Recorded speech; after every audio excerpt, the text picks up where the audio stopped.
కష్టంలో ఉంటే నువ్వు నా భార్య యొక్క జాడ కనిపెట్టావు.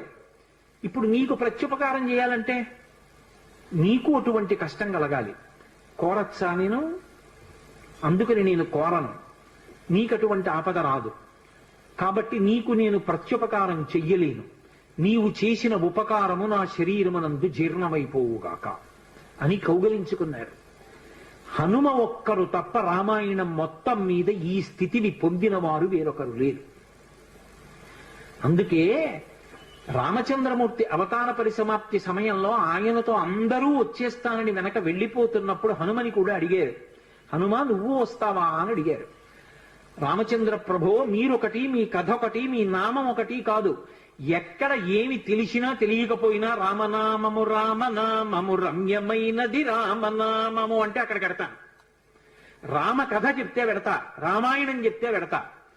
ఇప్పుడు రాముడు అన్నాడు, మక్కథా ప్రచరిష్యంతి యావల్లోకే హరీశ్వర తావద్రమస్య సుప్రీతో మద్వాక్యమనుపాలయం. రామశాసనం హనుమకి. ఎక్కడ రామనామం చెప్పినా, ఎక్కడ రామ కథ చెప్పినా, ఎక్కడ రామాయణం చెప్పినా హనుమాను అక్కడికి వెళ్ళి కూర్చుని వింటూ ఉండు. హనుమ సభలోకి వచ్చారు అంటే సభలో ఉన్న వాళ్ళందరికీ మంగళమే. నన్ను నమ్మండి, చచ్చిపోయేవాడు కూడా బతుకుతాడు. హనుమ దర్శనం అంత గొప్పది. ఆయన దర్శనం చేస్తే చాలు.